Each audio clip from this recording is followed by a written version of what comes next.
You're gonna love this one. These sausages are made with Ontario-raised cage-free pork. We start by removing them from their casings. Now mix. And use the meat to form 4 patties. The thinner the better.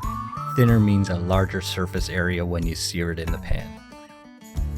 Preheat a cast iron stove to medium-high. Make sure that it's hot enough to get a nice sear on the patties. Add in about a half a cup of vegetable oil.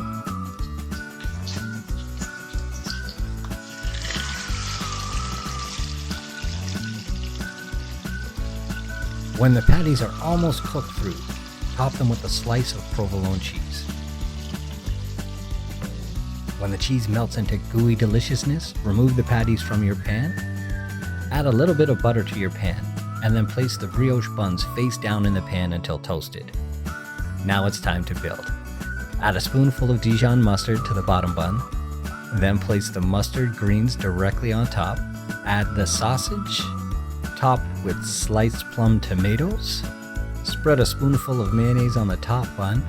Don't forget to take a pic, tag Nutrafarms, and serve.